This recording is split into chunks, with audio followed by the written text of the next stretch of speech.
plutôt l'amour. Alléluia. Amen. Jusqu'à aujourd'hui, il y a des gens qui ne se connaissent même pas. Mais aujourd'hui, que nous sommes ici, tu vas tout faire pour connaître chez ton prochain. Vous savez ce qui est la cause. Mais ce matin, ça va s'arrêter au nom de Jésus. En deuxième jour aussi, deuxième semaine, nous avons continué.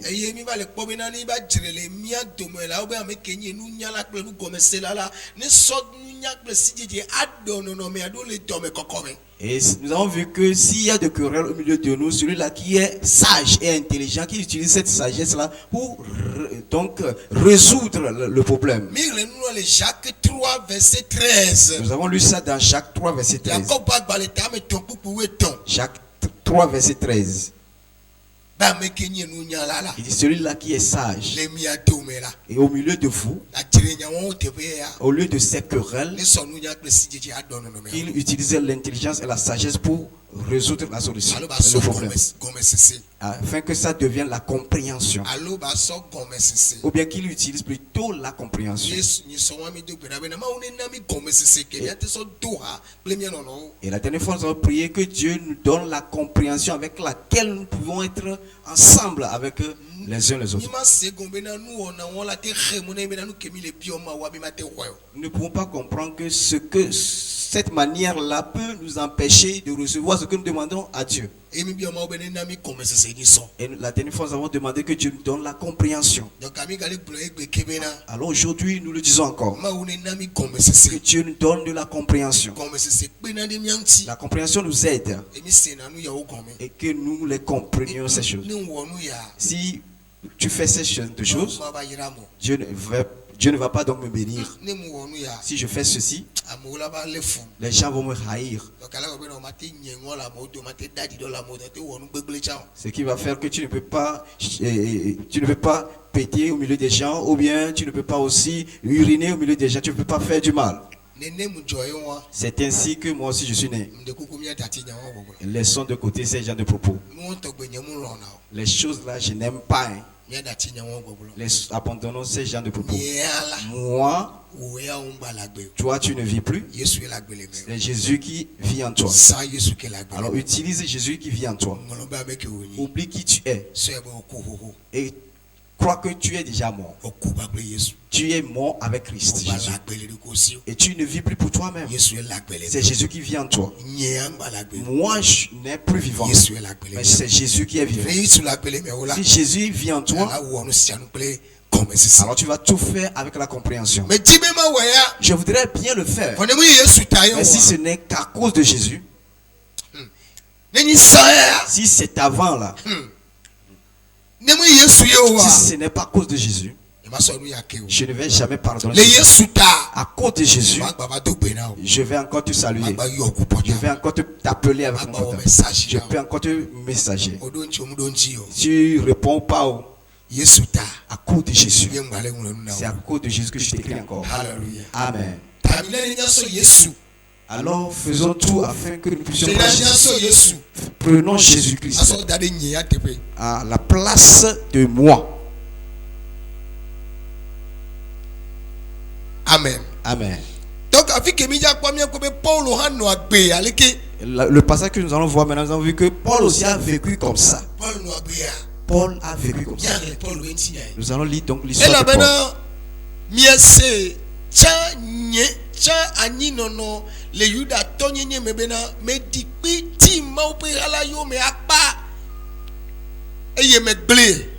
Et commencement, j'étais plus avancé dans le judaïsme que beaucoup que ceux de mon âge et de ma nation, et étant animé d'un zèle excessif pour les traditions de mes pères.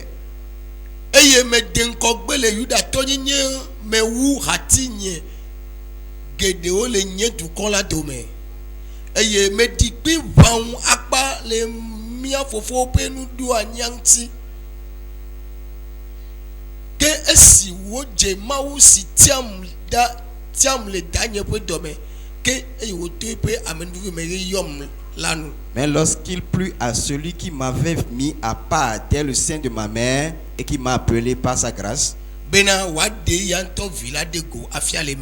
de révéler en moi son fils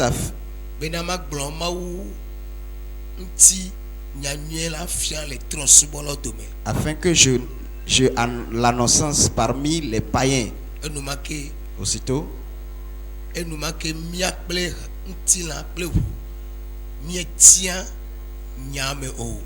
aussitôt, je ne consultais ni la chair ni le sang. Et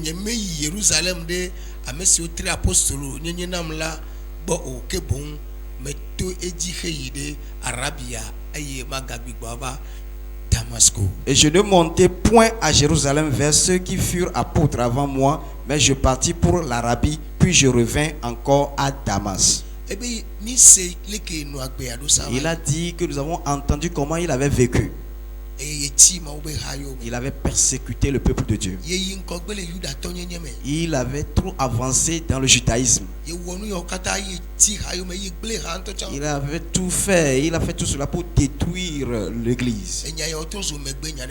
Et toutes ces choses sont des choses qui sont du passé de Paul. Que nos querelles deviennent des choses de passé pour nous. Tu ne m'as pas donné amen. Les comportements que nous avions eu avant, qu'ils deviennent des choses de passé pour nous. Et que si quelqu'un te voit, et il te voyait avant, il te voit maintenant, il voit que jour après jour, nous changeons. Ne laissons pas la vie ancienne d'avoir de l'autorité de nous contrôler encore.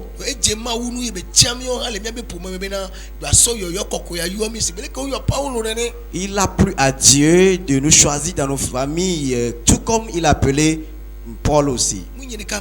C'est pas moi seul que Dieu a envoyé, il vous a envoyé aussi. Dieu vous a envoyé aussi. Seulement il ne nous a pas tous envoyé de tenir micro dans l'église.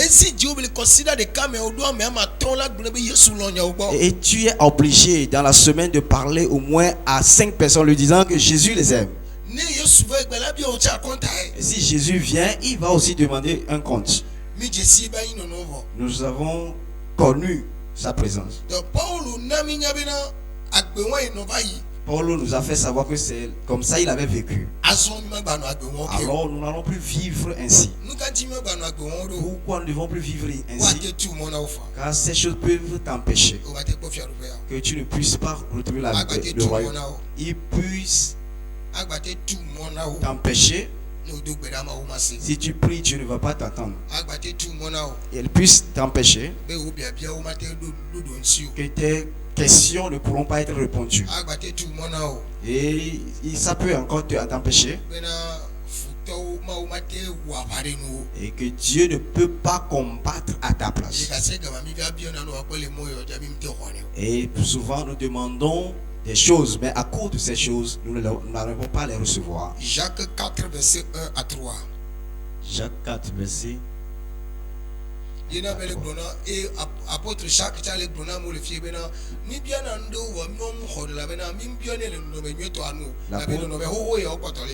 l'apôtre Jacques aussi parle ainsi, il dit que nous demandons des choses, mais nous n'arrivons pas à les recevoir parce que nous avons encore les anciens comportements en nous. Même ministère que on a ni les Bible mais primitif atta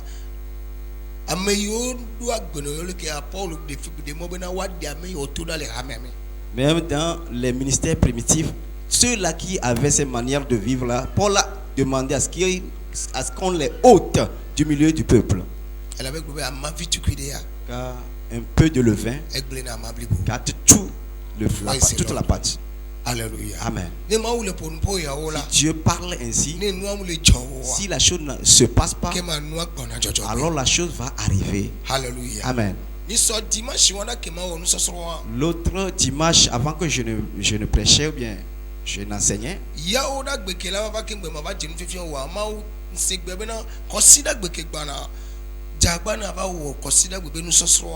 et le jeudi qui était avant ce dimanche-là, j'avais entendu la voix qui me disait: il faut te préparer pour faire l'enseignement ou bien l'école du dimanche. Et j'avais appelé mes collaborateurs, je les avais dit que dimanche, je vais prêcher. Et en ce moment, il n'y avait pas de querelle au milieu du peuple. Mais samedi, il y avait eu une querelle.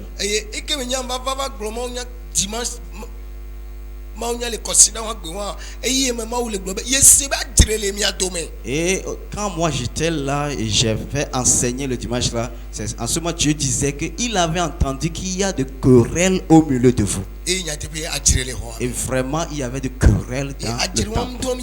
Et la querelle là ne nous avantage pas. Alléluia.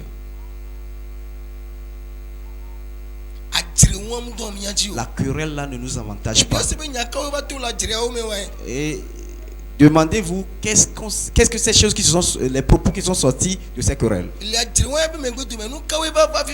Et après la querelle, qu'est-ce qui était arrivé donc quand nous sommes rassemblés ici? La seule chose qui peut nous réunir ou bien nous mettre des frères et sœurs, si nous nous comprenions.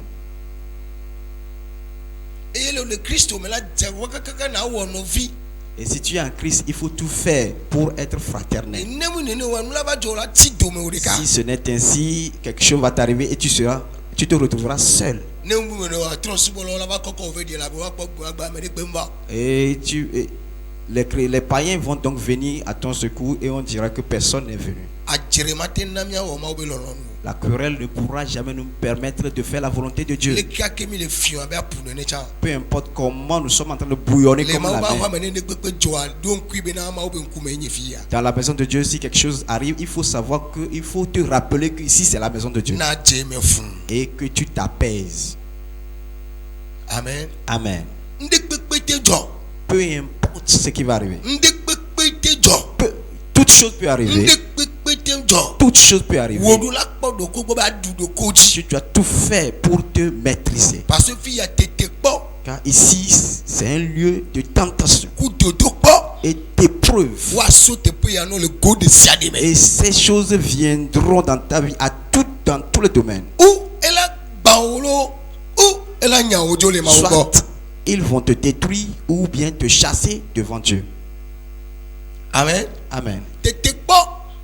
La tentation et l'épreuve ne peuvent donc devenir dans le monde. Les apôtres jusqu'à nous aujourd'hui, ils n'ont jamais rencontré de tentation ou bien de l'épreuve au-delà. C'est dans l'église. Par le pasteur, à travers la maman pasteur, ou bien celui-là qui t'a invité à l'église, ou bien à travers l'ami que tu as dans l'église,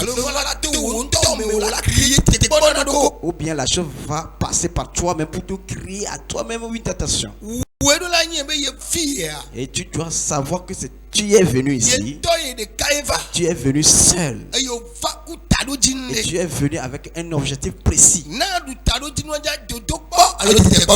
Et avant que tu puisses avoir l'association de cet objectif, il faut qu'il y ait de tentations et des épreuves. Alors, ce que nous allons voir tout à l'heure, ce sont ces choses qui nous empêchent, et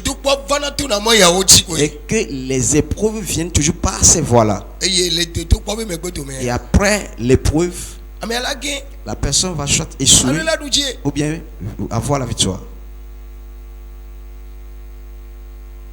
Je vais te donner un exemple. Je suis en train de faire la marche avec des Coréens. Les 2010 mai. Dans l'année 2010. Et ces Coréens-là venaient à l'église. Et se sont mélangés avec les Chinois. Parce qu'ils allaient emporter de l'or du Ghana. Et ce jour-là, je me suis bien parlé. Nous sommes venus à l'église. Et les Chinois et les Coréens étaient dans l'église avant que je ne vienne. Quand ils m'ont vu, ils se sont levés de leur chaise. Et ils m'ont demandé de m'asseoir à leur place. Et je me suis assis.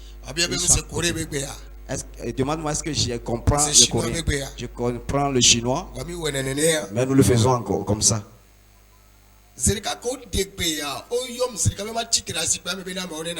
Et puis subitement, quand ils ont ordonné, ils ont demandé aux gens de se lever et que moi je m'asseye. Est-ce que moi je peux faire cela à un diacre ou bien à un pasteur?